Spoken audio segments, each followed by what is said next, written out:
السلام علیکم ملګرو زمونږ د پاکستان یو پوجي انډیا والا ته چیلنج ورکړی دی. تاسو ته پته ده یو څو ورځې مخکې د سیمه خبره چلېده چې هغه مکمل تحقیقات یې وکړل، نو هغه د انډیا جاسوسه وه. نو زمونږ د ورور ول یو ډېر زبردسته پیغام ورکړی دی.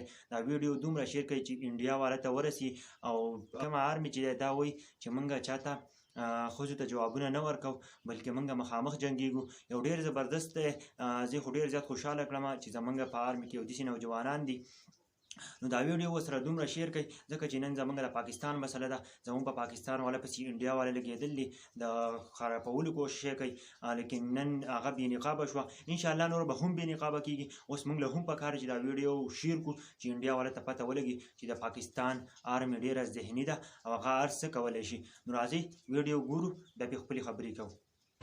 मैं दुश्मन को भी यही पैगाम दूंगा कि अगर हिम्मत है ये चाल चलन ये लड़कियों वाले काम ना करें, खुल के खेलें हमारे साथ, हम मिलते हैं उनको फ्रंट पे मिलेंगे जहां वो कहेंगे हम। मैं दुश्मन को भी यही पैगाम दूंगा कि अगर हिम्मत है ये चाल चलन ये लड़कियों वाले काम ना करें, खुल के खेलें हमारे साथ, हम मिलते हैं उनको फ्रंट पे मिलेंगे जहां वो कहेंगे हम। ویډیو مو کتله د کسو ته څه ویل دي وایي موږ په ښځو پسې خبرې نه کوو، موږ له مخامخ جنګیږو که نه. موږ له پاکستان کې هم دغسې آرمي پکار ده ځکه چې یو ډېر زبردست جواب او ډېر زبردست پیغام یې ورکړی دی. تاسو ته پته ده دغه جینۍ وایي د انډیا نه هم ورکه شوې ده. نو لیکن د دې به نورو هم پته ولګي چې دا د څه دپاره راغلې وه. نور به هم مکمل تحقیقات وشي ځکه چې زموږ د پاکستان د خرابولو دپاره راغلې وه، د دغه جاسوسه وه د انډیا.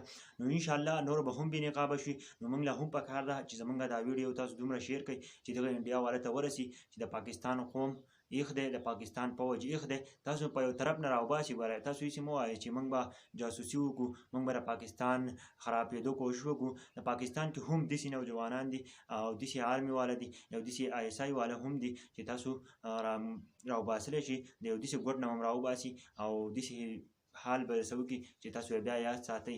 ګورئ د پاکستان آرمي نمبر 1 آرمي.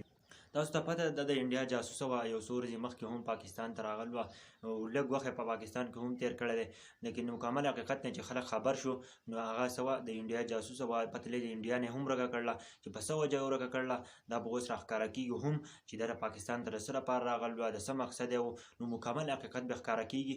نو تاسو هېڅ چل وکړئ چې دا ویډیو ورسوئ دې خلکو ته چې انډیا والا ته ورسي چې زمونږ آرمي والا ډېره زیاته بهادره ده، د پاکستان دپاره هر څه کولی شي ځکه چې پاکستان یو اسلامي ملک دی او د پاکستان لپاره څه کولی شي، هر څه کولی شي، خپل ځان قربانولی شي، خپل هر څه قربانولی شي. او داسې دا نور خلک هم دی د دې قوم چې کومه دی دا پې هم ځان قربانوي. نو تاسو